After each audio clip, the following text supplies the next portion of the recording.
Hello. Right, yes, power to the people. It's me, Genaro. What can I say? The whole When the Last Bird Flies voice episode has been very balmy, to say the least.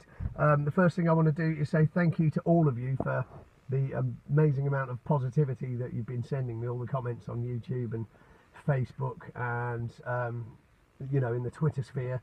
Thank you, really, it means such a lot. I'd never dreamed of getting so much positivity a second year round after the chicken train debacle.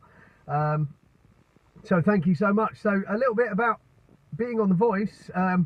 Once again, it was magic.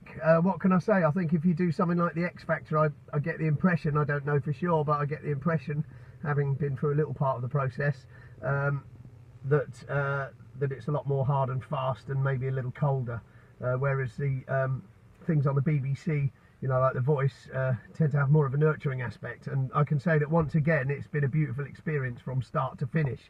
I don't want to go into too much detail because I don't want to spoil the surprise for you, but I would recommend anyone who wants to do it to go online whenever they bring that out. I don't know whether it's April or May or whatever, when they bring out the online applications for The Voice, to check it out. And also watch out for local auditions in your area, because they do happen, and that's a way of maybe getting fast-tracked past the first public audition if they like you, possibly, but you still have to go through the process, etc.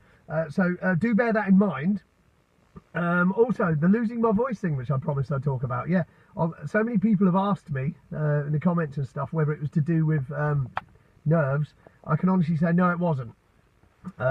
When filming The Voice, it was actually very much another gig for me, a beautiful gig, and obviously it was an important gig, but it was just another gig. And I can honestly say I was way more nervous in the few days leading up to when it was going to get shown on the telly. I was way more nervous just thinking about what 8 or 9 million people in the country all tuned in might make of me and what they think of me and the feedback I'd get from that. So it definitely wasn't nerves on the day. I lost my voice just because I lost my voice. Quite a few people for some reason had voice problems that day.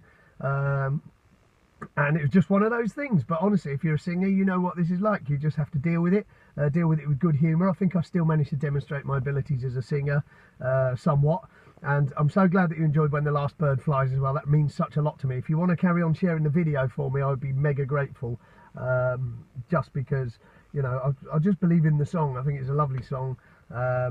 I've already been asked to do some nice things as a result of that song, charity work and stuff. So guys, thank you very much. I really do love you all. Keep them coming in. There'll be another Tales from the Falcon very soon. Cheers.